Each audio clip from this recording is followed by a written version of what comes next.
Você voltou? Então fique aí, porque o canal é bom.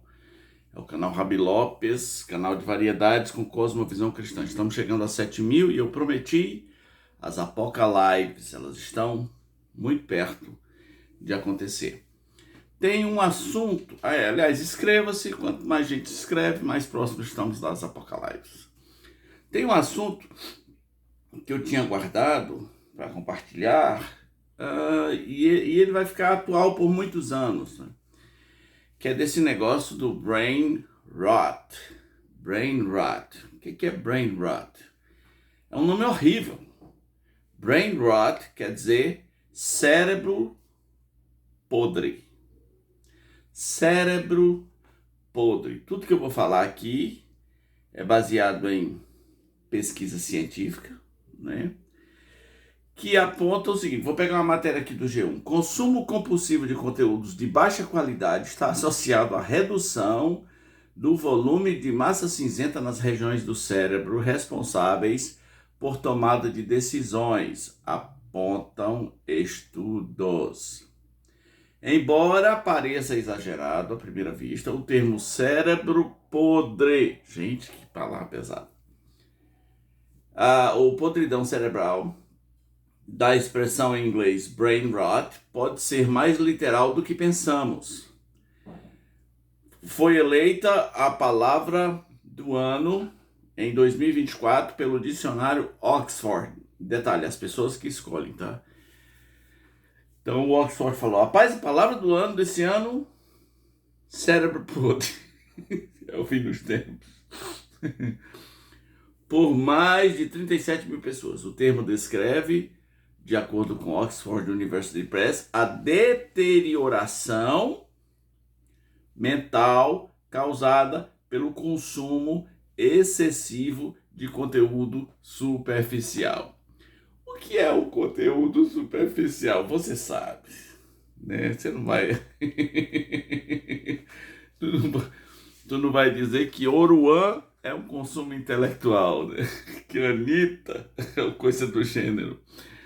Então, gente, tá em foco a geração Z. Pessoal que nasceu 2000 para frente. Tem uns estudos que apontam logo é quem nasceu de 95 para frente. E especialmente esse pessoal agora que tá super viciado em celular. Na passagem rápida de tela, rápida, exposição demais à tela, tá causando um fenômeno que já foi usado para a colheita das batatas, né? Já foi comparado. Tem batata podre que fica lá na fazenda, tem cérebro podre, como se fosse o cérebro de uma pessoa muito, muito idosa, sem capacidade. É por isso que um menino de 21 anos pode achar que é um cavalo, porque o cérebro está apodrecendo. Que coisa. Vamos continuar. Especialmente na internet. As citações ao termo em inglês aumentaram em 230% entre 2023 e 2024, refletindo uma preocupação social crescente com esse fenômeno. O que começou como uma expressão coloquial, encontrou apoio na ciência. Pesquisas citadas pelo jornal britânico The Guardian indicam que o uso excessivo de mídias sociais e o consumo compulsivo de conteúdo de baixa qualidade, como notícias sensacionalistas, teorias da conspiração e entretenimento vazio, podem literalmente encolher a massa cinzenta. Aí seu cérebro vai começar a ficar podre. E assim, é triste dizer que isso não atinge só a geração Z, né? Dos menines, dos meniniques. Tem muito velho já que já era, né? Pessoas adultas, já era. Você vai numa academia, há pessoas que não conseguem fazer um exercício, entre o intervalo de um exercício e outro, eles têm que checar o celular. Eles poderiam enlouquecer se não checassem, né? Ok. Entretenimento vazio, teoria da conspiração e entretenimento vazio podem literalmente encolher a massa cinzenta, diminuir a capacidade de atenção e enfraquecer a memória. uma combinação de efeitos que faz com que o termo podridão não pareça exagerado, mas piora. Os primeiros sinais de alarme soaram no início do século, quando algo que hoje nos parece inofensivo, Adivinha onde foi que começaram os estudos? Adivinha? Não foi no TikTok, não foi nos Reels do Facebook, não foi nos Shorts do YouTube. Adivinha onde foi que começou o problema? Nos e-mails. No tempo que você só tinha os e-mails para rolar, né? Rola para cima, para ver se eu acho um e-mail para mim. Pois é, começou com os e-mails. Como o jornal El País noticiou recentemente, citando o The Guardian, de 2005, uma equipe da Universidade de Londres, após 80 testes clínicos, descobriu que o uso diário de e-mail e telefone celular causava uma queda de média de 10 pontos no QI. Isso em 2005. Não tinha teco-teco, entendeu? Não tinha.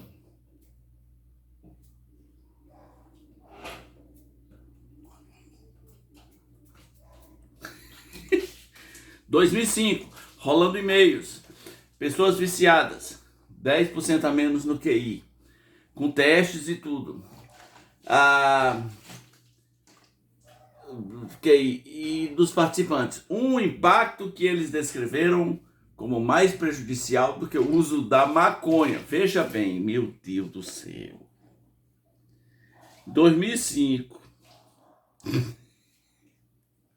o The Guardian disse, olha, ficar viciado em rolar e-mails é mais prejudicial do que o uso da maconha. 2005, 20 anos atrás. Agora, o que a gente vai dizer? Se rolar e-mail era tão prejudicial, então se rolar o shorts, rolar o tico-teco, toque-toque, será que é mais prejudicial do que a maconha? E se tiver maconha junto? E só piora, só piora. Imagine então o que acontece com as constantes enxurradas de tweets, stories, reels, notificações, pushes e fluxos intermináveis de conteúdo. Os aplicativos modernos são projetados especificamente para nos manter viciados, aproveitando o que Michael Moschel, pesquisador da Universidade de Macquarie, descreveu ao El País como a tendência natural do nosso cérebro de buscar novidades, especialmente quando se trata de informações potencialmente prejudiciais ou alarmantes. Uma característica que já nos ajudou a sobreviver, diz o The Guardian. Mudanças cerebrais preocupantes. Em geral, o quadro atual é preocupante. Não me diga. Eu nem sabia.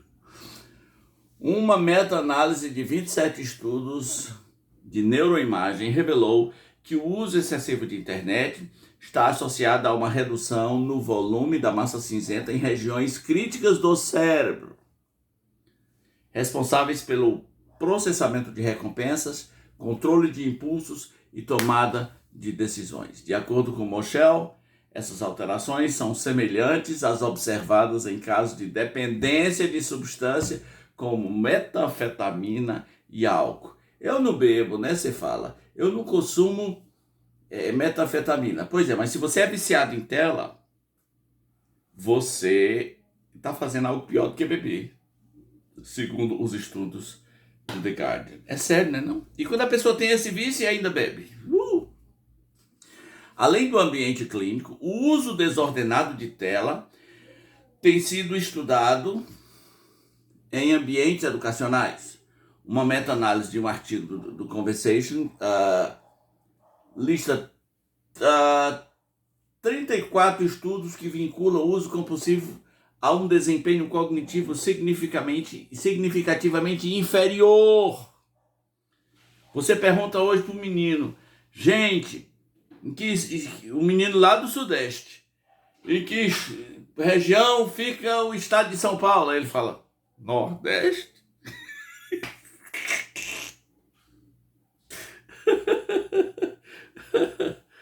Ai, Deus do céu, desempenho cognitivo.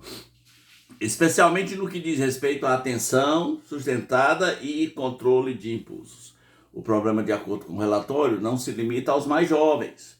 Ele também afeta adultos que passam muitas horas na frente de celulares e computadores. Eita, agora é nós adultos, hein? Na peia. Ainda assim, o problema é particularmente grave entre os jovens. De acordo com os dados de 2021 de uma ONG chamada Common Sense, pré-adolescentes passam 5 horas e 33 minutos por dia em frente às telas, enquanto esse tempo é de 8 horas e 39 minutos para adolescentes. Caramba, quase 9 horas os adolescentes estão passando. Quase 9 horas. Eita pau, quase 9 horas. Na Austrália, uma pesquisa realizada em 2020 revelou que 84% dos educadores consideram tecnologias digitais uma distração na sala de aula. De acordo com uma pesquisa da Organização Australiana especializada em saúde mental, citada pela emissora americana ABC, o tempo excessivo de tela está entre os principais desafios para os jovens, perdendo apenas para os problemas de saúde mental. Caramba!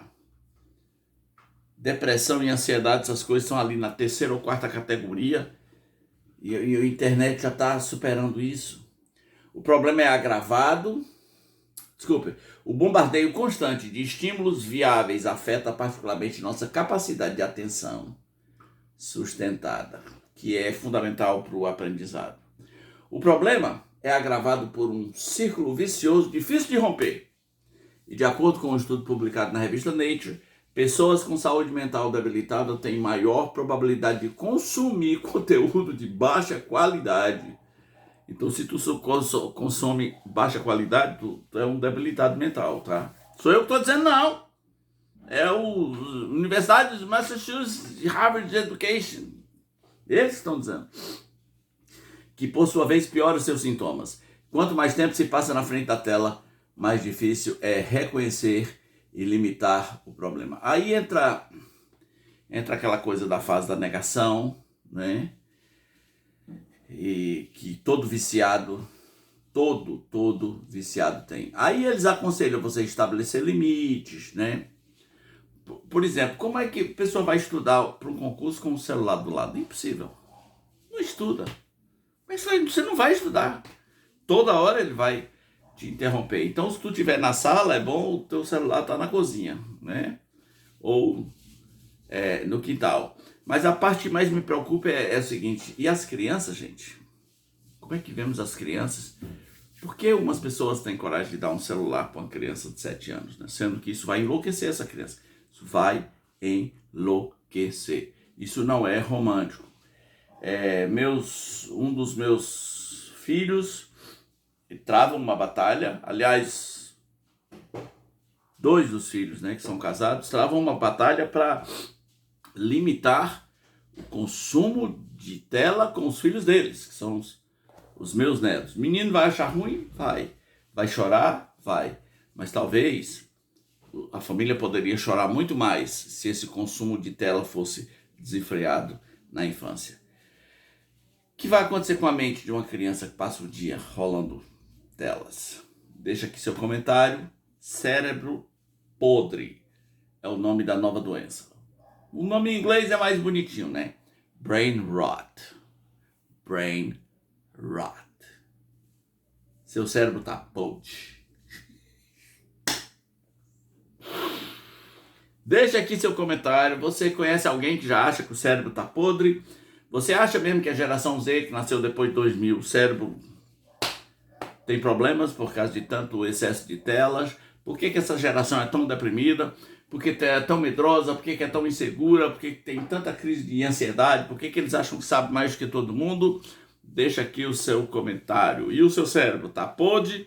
Você vai tomar as providências para que isso não aconteça? Comenta aí, tá bom? Valeu!